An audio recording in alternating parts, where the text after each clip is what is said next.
Olá, sejam muito bem-vindos ao meu canal, canal Tatiana Sampaio, onde nós estamos aqui nessa jornada pelo paraíso.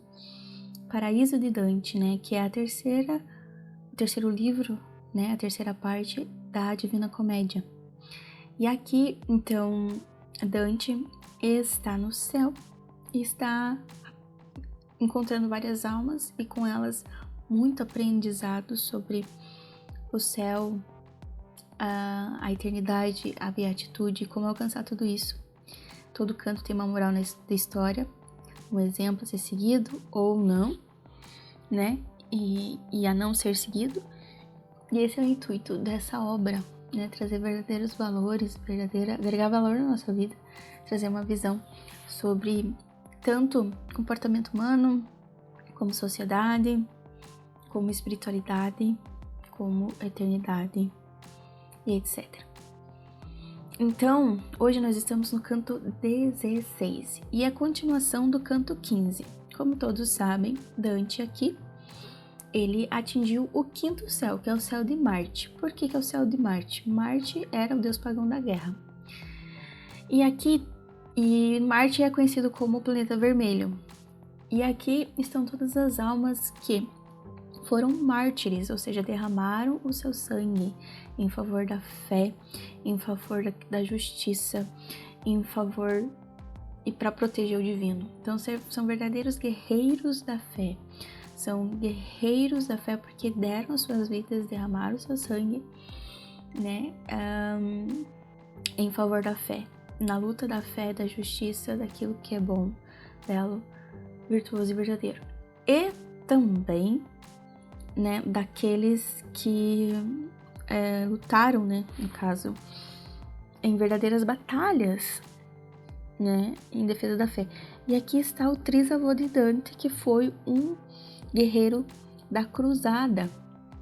E ele morreu em uma das batalhas da cruzada justamente para defender a fé, que era proteger a guerra lá entre a igreja e os muçulmanos, se eu não me engano, para proteger a devastação, a profanação das coisas sagradas. Então é isso, né, basicamente. Então ele tá aqui no quinto céu. Porque é o planeta e tal. Já expliquei para vocês também, mas relembrando. Nada mais justo. Todos os cantos aqui, todas as partes, todos os livros da Divina Comédia, eles são colocados em hierarquia. Eles são colocados e explicados em níveis, onde maior o pecado, mais baixo. Quando maior a penitência, também tem os níveis, que é o purgatório, né, e o inferno no caso. E os pecados, o inferno, o purgatório no caso são as penitências, né. E no paraíso não pode ser diferente, tem os níveis, né, os graus de beatitude, onde determinado lugar é para quem mais se abriu para a graça de Deus e por causa disso tem um grau mais elevado de beatitude, de santidade. Então, nada melhor do que explicar o céu e classificar os níveis do céu aqui referente à beatitude de cada um do que as coisas que existem no céu. Então, por isso dos planetas. Os planetas estão no céu, digamos assim, né? Os planetas estão no céu, as estrelas estão no céu. Então, nada mais do que símbolos que existem no céu para elencar, para separar, para demonstrar que os níveis hierárquicos, os níveis de beatitude aqui no céu. Então, nós estamos agora no quinto céu, que é o céu de Marte. Esse significado, que é onde estão as almas beatas e santas que mereceram o paraíso, porque realmente foram mártires. Mártires derramaram seu sangue, deram sua vida em defesa da fé, verdadeiros guerreiros da fé, defensores da fé, né? Então, é isso. E aqui, esse canto 16º é a continuação do 15º. Ele continua falando, Dante encontra seu trisavô, continua falando com ele, né? E tirando valiosas lições. Então, a introdução do canto, vou trazer duas introduções aqui do canto, tá? Então, do poema, né? Ele diz assim: Canto 16. O poeta orgulha-se pela nobreza da sua família. Cacciaguida continua falando a respeito da própria família e da antiga Florença. Deplora a chegada e influência de cidadãos de outras terras, lembra as maiores famílias da cidade, muitas das quais no tempo de Dante eram empobrecidas ou maculadas de infâmia. E daí tem aqui a introdução também referente à prosa, né, que diz assim, que o poeta florentino declara sua felicidade em ver um antepassado seu elogiar sua parentela. Em seguida, pede a Cacciaguida que diga quem foram seus ancestrais, como fora sua infância, quem e como eram os florentinos de sua época e quais entre eles eram os mais valorosos e poderosos. O trisavô de Dante, então, lhe conta quando nasceu e menciona brevemente os antepassados e narra-lhe mais longamente sobre a cidade e seus cidadãos. Fala mais detidamente sobre a constituição de sua população, reclamando da mistura à vida ali pela chegada de famílias de regiões vizinhas e o que seria a causa da degeneração da cidade. Por fim, relata o episódio que deflagraria a divisão das famílias florentinas. E assim começa o canto. Então, no começo, Dante começa a elogiar ali e declarar sua felicidade de estar encontrando um antepassado e começa a elogiar sua parentela. Ele diz assim: ó nossa humilde nobreza de sangue, se é motivo de glória aqui embaixo, onde os sentidos são fracos, é algo com o que jamais me espantaria, porém no céu onde o desejo não comanda, disso sim me orgulhei. Sabes bem que o manto se desfaz de dia a dia, não se o emenda, pois o tempo rodeia com sua tesoura. Então, ele começa a elogiar, a descrever que está feliz. O manto aqui que ele fala é o manto da nobreza do sangue. Então, o que acontece? Dante aqui, ele também está feliz em reconhecer seu trisavô e ele orgulha-se pela nobreza da sua família e deixa isso claro, né, para a Cacciaguida. E aí, quando ele emprega o vós, né, Beatriz riu um pouco afastada, à semelhança da dama que tossiu ao primeiro deslize de Guinevere. Quem que é essa Guinevere? Já foi falado lá no Canto dos Apaixonados da Luxúria, se eu não me engano, sobre o exemplo de Lancelot e não sei se é Guinevere ou Guinevere, é alguma coisa assim, tá bom? Então, ela fala sobre esse romance lá, né, de Guinevere e Lancelot, que tem a ver com o rei Arthur e os cavaleiros da Tábula Redonda. Então, é o episódio da história de Lancelot, né? Então, Lancelot tinha um caso com a Guinevere, se apaixonaram. Só que Guinevere era a mulher do rei Arthur. E eles se encontravam muito, e tem muito a ver com um livro, acho que eles liam junto, estavam lendo uma história que era parecida, relacionada com o que eles estavam vivendo. E aí houve uma frase no livro que eles estavam lendo juntos ali. Houve uma frase no livro que despertou a coragem de acontecer um beijo.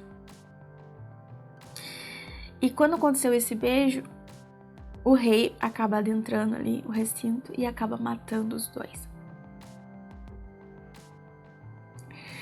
E teve ele elenca lá no inferno referente a uma pessoa que meio que acobertou o romance dos dois, que no caso quem estava ali impulsionando e acobertando o romance desses dois era o livro, no caso, né? Mas tá, esse é outro assunto, não tem nada a ver aqui, mas ele usa esse interessante, né, esse interessante contexto para explicar ali que Beatriz nada mais é do que essa pessoa que está acobertando, que está ajudando, que está ali auxiliando ele viver essa experiência. E daí ele diz assim, que Guinevere teria tossido para advertir que a camareira de Guinevere tinha tossido para advertir que chegara, dado que a senhora estava com Lancelot, seu amante. O deslize seria o beijo. Esse episódio também é lembrado no canto 5 do Inferno. Então a camareira chega e dá uma tossidinha dizendo, opa, tô aqui, né? E Beatriz tem essa mesma atitude, tipo, ela ri, meio que afastada dele ali, a exemplo de Guinevere. Como que Dante é, né? Tá, isso aqui é só um adendo. Relembrando lá o Inferno também, pra despertar curiosidade, se você quiser assistir e escutar o Inferno de Dante, tem esses pormenores aí. Aí, o que acontece? Ele começou, então comecei, sois minha raiz, fizeste confiar em minhas palavras, levando-me mais do que eu imaginava. E ele fala muito da razão, da mente e dos desejos. Minha mente se alegra por perceber que posso sentir-me feliz sem obnubilar minha razão. E lá no começo, ele fala também que se é motivo de glória aqui embaixo, onde os sentidos são fracos, é algo com que jamais me espantaria. Porém, no céu, onde o desejo não comanda, disso sim me orgulhei. Ou seja, quando você vai para o inferno, quando você vai para o purgatório e quando você vai para o paraíso, você não tem mais vontade. Você não tem mais desejo. No inferno, porque você não... Toda a esperança acabou-se. Você está à mercê dos outros ali te comandarem. Você não tem vontade própria. Você não tem desejo. Você só vive o que tem que viver ali. Só sofre o que tem que sofrer ali. No purgatório, mesma coisa. Você não tem vontade. Você não tem desejo, né? Nesse sentido. Você só tá ali pra pagar as suas culpas, as suas penas. Só faz o que precisa ser feito. No céu, também você não tem vontade, você não tem desejo. Porque todos os seus desejos e suas vontades são satisfeitas pela luz, pela glória divina. Então, ele fala que o desejo ali não comanda, até mesmo porque talvez o desejo e a vontade parte muito do corpo, e ali eles são todas almas. Não existe isso, eles não são... O desejo que nem... Eu vi ali uma alma dizendo que deseja mais a Deus, e quanto mais a Deus, ela vai, se aproxima mais ou se afasta mais de Deus ali. Eu acho que talvez o desejo exista, né? E em determinado parte, o desejo do inferno é parar de sofrer. Então isso também se causa uma pena. O desejo do purgatório é pagar o máximo possível, o mais rápido possível essa pena para conseguir adentrar no paraíso. Então faz parte da pena também. E o desejo do céu é viver mais e mais, né? Estar mais próximo de Deus. Mas só que isso tudo já é sanado. Então talvez exista um desejo da alma. Mas aquilo quer dizer que ali são todas almas, não existe aquela vontade, aquele desejo carnal. Que às vezes pode suprimir os sentidos da alma, que pode suprimir, né, as faculdades da alma, que pode suprimir e intercalar ou sobrepor aquilo que realmente é a verdade, aquilo que realmente é importante, aquilo que realmente é bom, né? Então o desejo da carne, né, não comanda ali, né? Onde ele tem a graça de ter a razão mais iluminada, mais clara, né? Minha mente se alegra por perceber que posso sentir-me feliz sem obnubilar minha razão. Não interfere, não bloqueia, não corrompe, não mancha, não macula a razão ou a verdade, a iluminação, a clareza, a visão.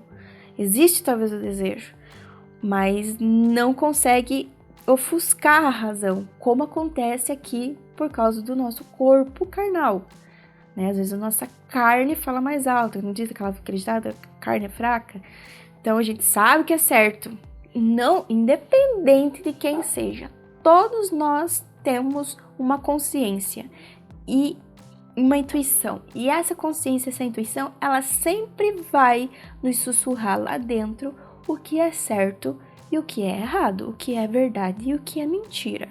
A gente pode se fazer de louco, de bobo, mas todo mundo sabe, todos nós temos consciência do bem e do mal, desde que o mundo é mundo. Só que a gente inventa uma desculpa qualquer às vezes. Não é assim que funciona. Se você parar pra analisar no teu interior, você vai perceber isso. A gente inventa uma desculpa qualquer e tá. E essa inventa uma desculpa qualquer nada mais é do que a vontade e o desejo do corpo querendo sobrepor a vontade e a verdade e a clareza da mente, da razão, né? No caso dessa consciência, dessa intuição. Então, eu acho interessante Dante colocar dessa forma, assim, tão simples, mas que se a gente aprofundar, esse mistério que Dante coloca aqui de forma tão simples e singela, a gente explode a cabeça, entendeu? Então, o que ele fala? Ele fala, né? Ó, minha humildade e nobreza de sangue, se é motivo de glória aqui embaixo, onde os sentidos são fracos, a carne é fraca, a carne comanda, o desejo comanda, a vontade comanda, e sobrepõe o espírito, sobrepõe a alma, sobrepõe a razão, sobrepõe a verdade, às vezes, né? Porque a gente pode permitir ou não isso acontecer. É algo que jamais me espantaria, porém no céu onde o desejo não comanda.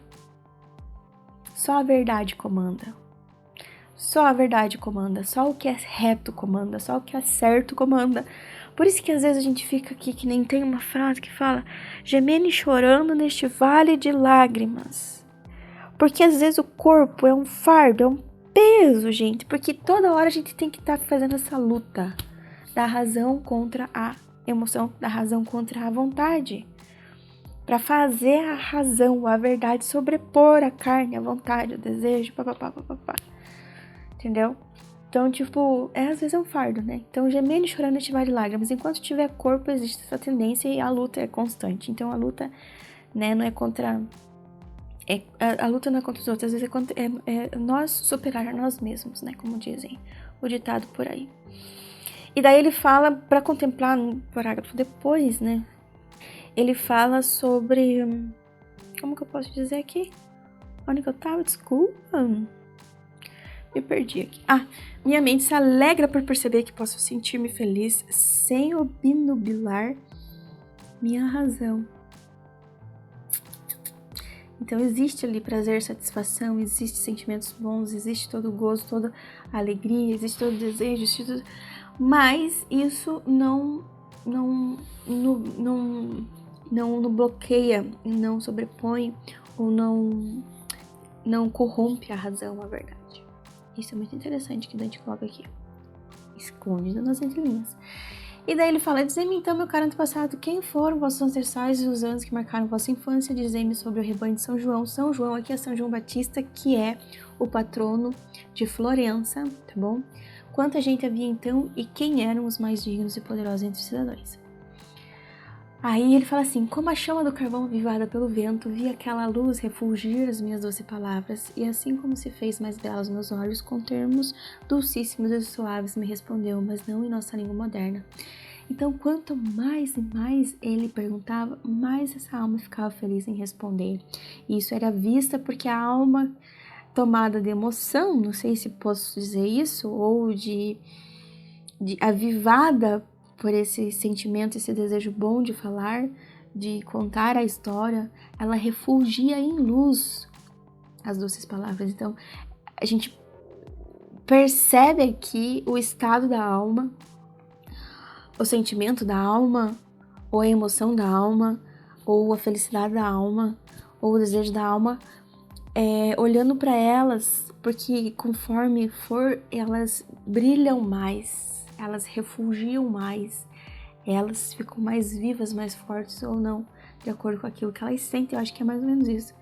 Desde o dia em que o anjo disse ave, né, até o parto da minha mãe santa, hoje, quando seu corpo ficou mais leve depois de ter-me, Marte evoluiu 553 vezes em volta da constelação. Isso aqui dá uns 25 anos desse moço aqui do antepassado, né, do Catiaguida. Nasci no lugar onde está a última quadra em que correm vossos cidadãos na disputa do palio. Sobre esses meus maiores parentes, basta ouvir o que disse, pois sobre quem eram ou de onde vieram é melhor calar. Então, eles começam aqui ele começa, né, Cacciaguida começa a descrever todas as pessoas que viviam em Florença e as pessoas que vieram para Florença e o porquê que vieram, né? Então é bem interessante isso aqui, mas é muita gente e não tem como adentrar em todas as famílias, tá bom? Mas aqui ele fala sobre isso, sobre a nobreza do sangue, conta a história ali de Lancelot e a camareira de Guinevere, que fala sobre ali a Beatriz, que está acompanhando e ajudando ele nesse momento. Fala ali do protetor de Florença, que é São João Batista.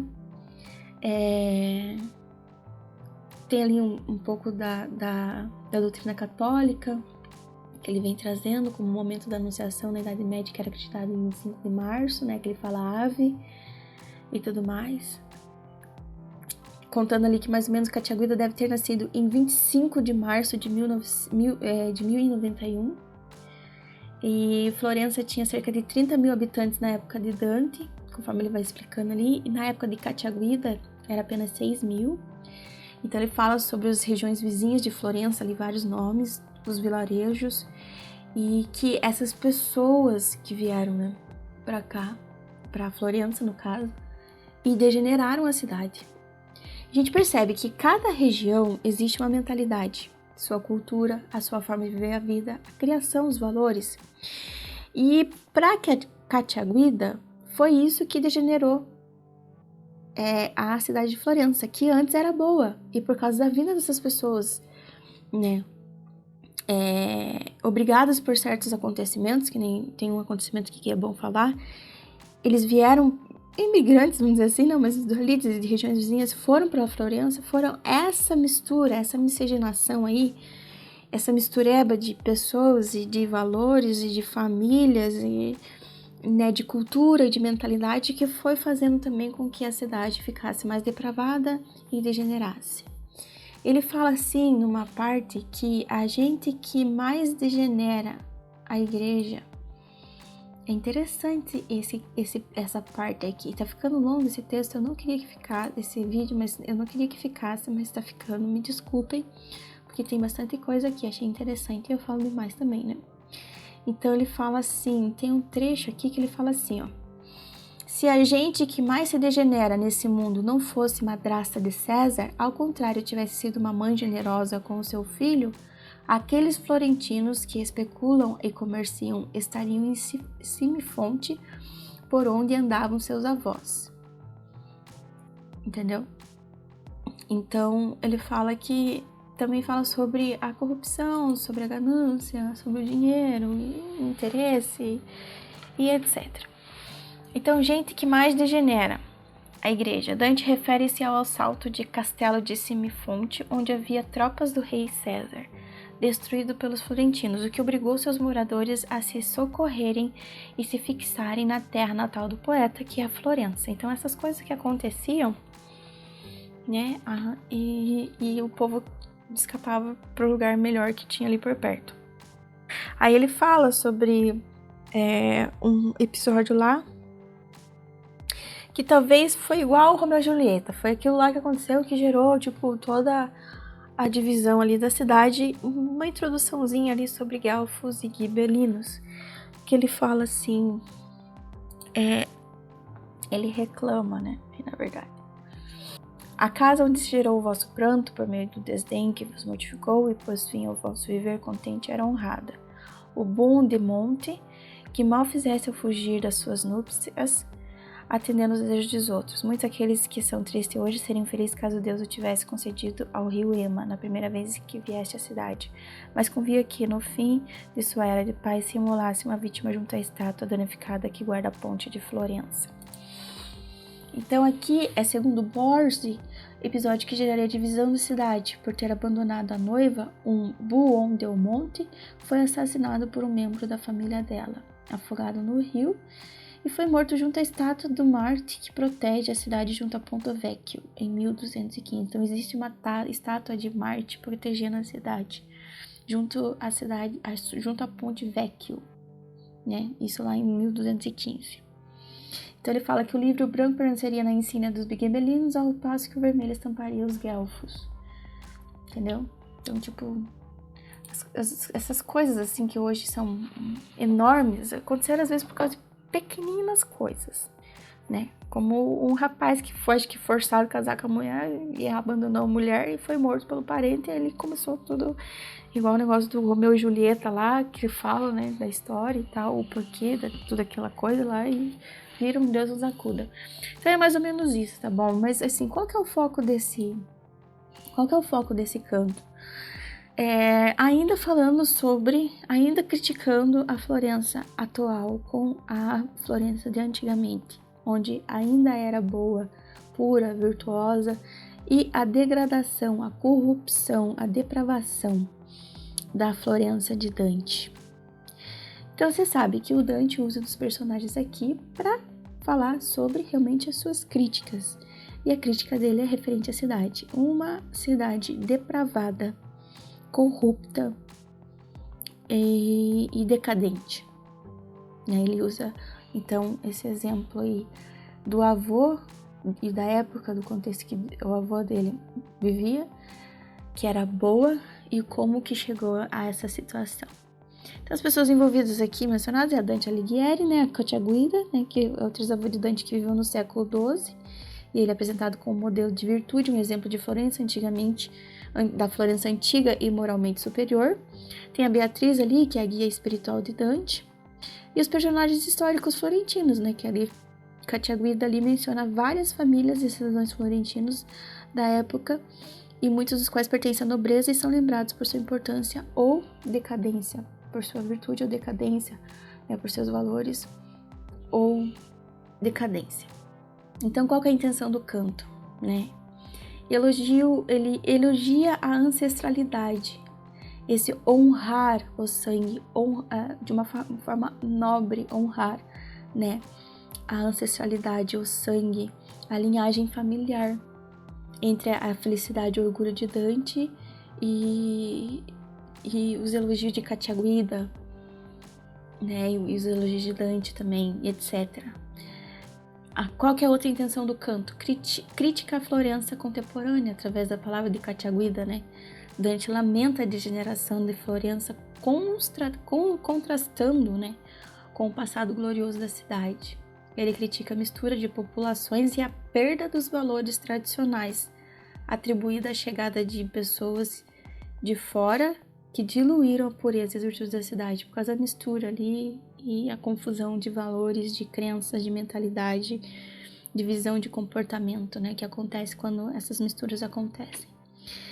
Então, tem uma reflexão sobre a fortuna e a decadência, né? Então, reflete também sobre a natureza transitória das coisas terrenas, incluindo a glória e o poder das famílias nobres, e como as cidades estão sujeitas à decadência. Tem uma parte do canto que ele fala exatamente sobre isso, sobre o tempo.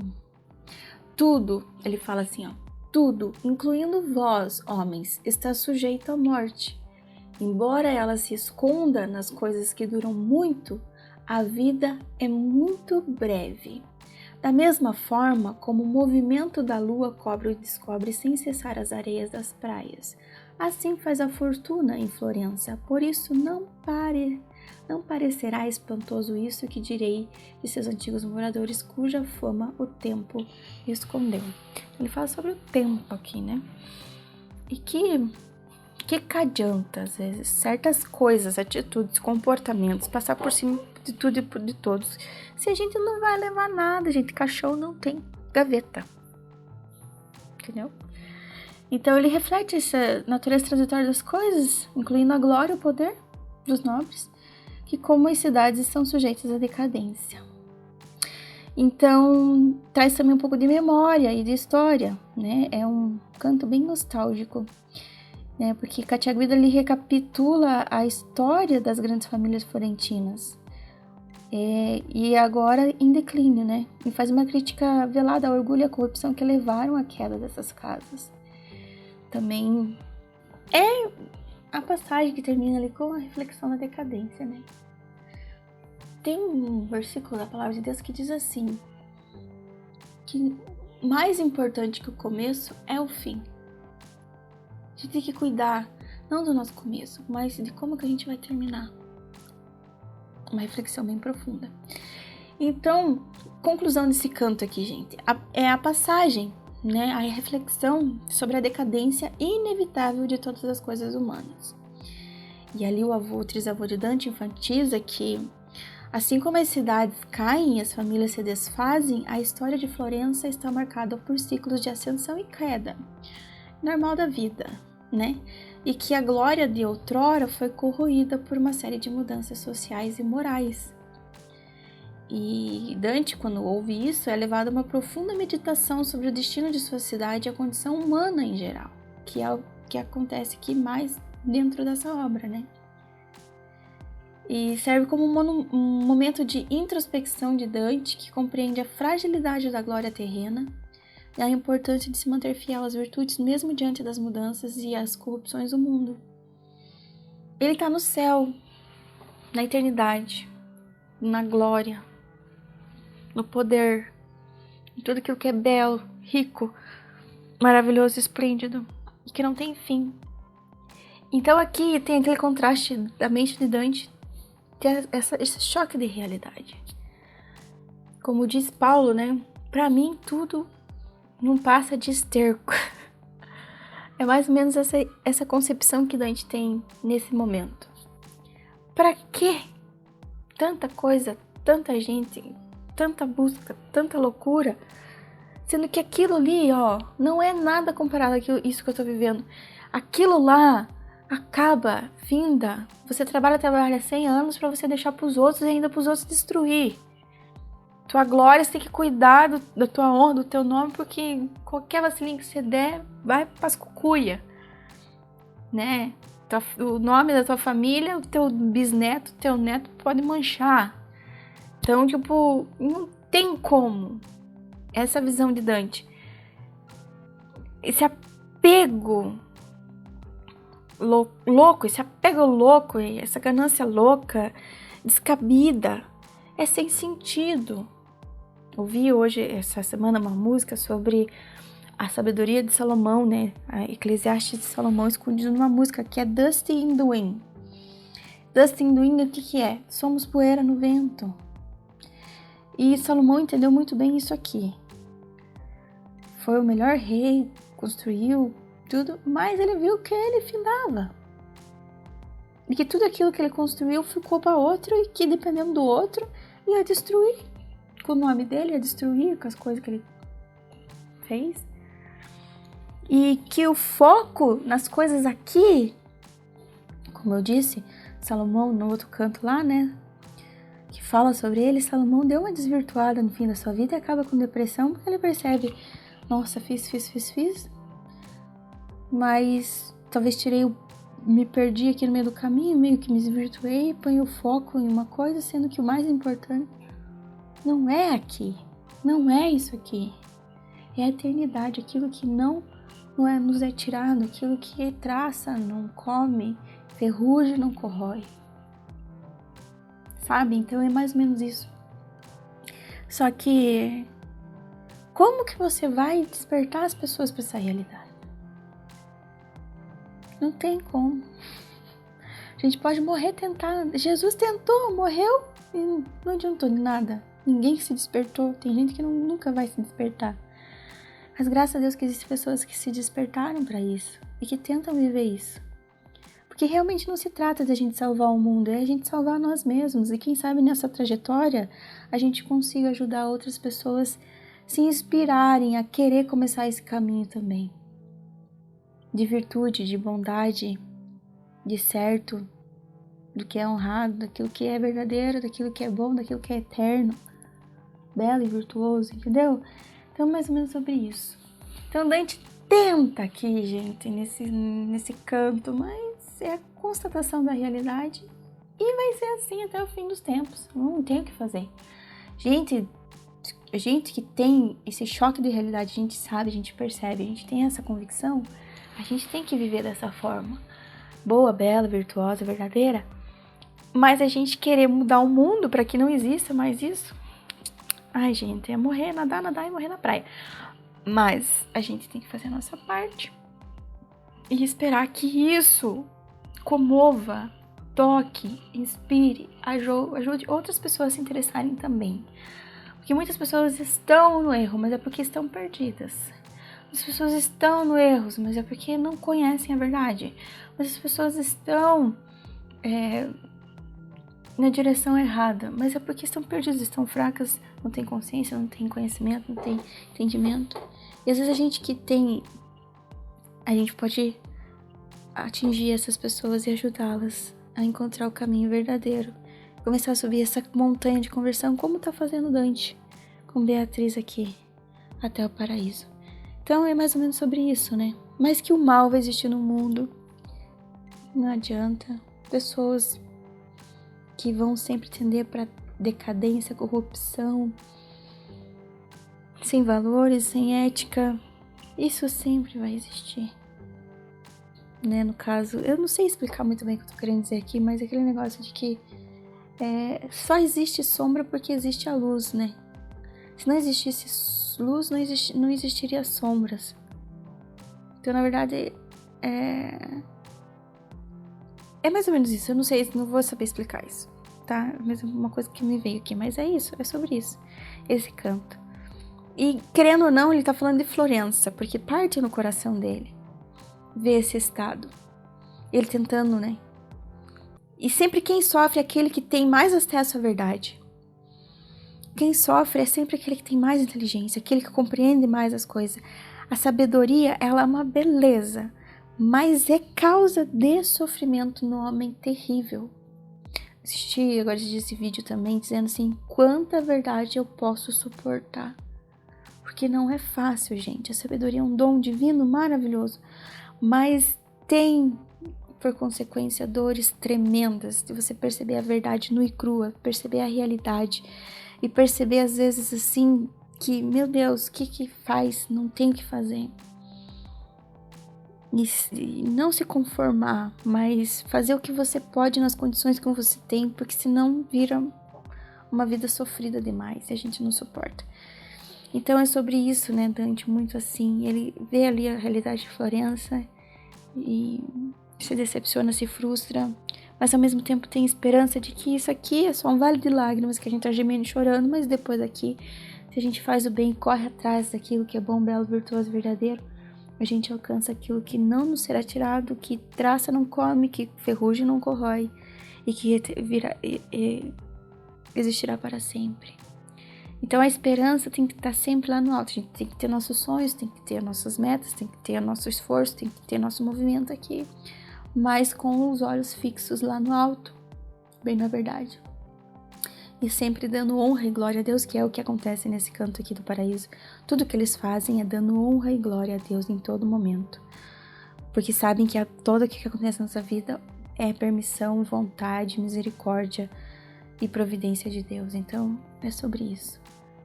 E a gente acha que é um simples canto, mas não é. Olha quanta coisa, gente. Não vou entrar aqui nas famílias. Aqui tem os exemplos das famílias que são a decadência. E tem os exemplos da família que são o exemplo de virtude, de ser seguido e não seguido. Mas é sobre isso, gente. A gente tem que ter uma boa qualidade de vida, tem que ter conforto, tem que buscar, né, ter uma boa estrutura de vida, que isso não é errado. Mas cuidar a que ponto e a que preço conquistar. O poder é bom em certa medida, a riqueza é boa em certa medida, o conforto é bom em certa medida, né, e tudo mais. E tudo aqui no mundo tá para o homem governar, não para governar o homem. A gente pode desfrutar e viver tudo desse mundo, mas nós governar sobre, não o mundo governar sobre nós. Nós governar o mundo, mas não o mundo governar sobre nós. Nós se dispor às coisas do mundo, mas não essas coisas governarem. Então, as coisas foram feitas e dadas para o homem por Deus. Então, essas coisas têm que estar para o homem, não o homem tem que estar sobre e no governo dessas coisas, não essas coisas no governo do homem. As coisas que eu falo em geral.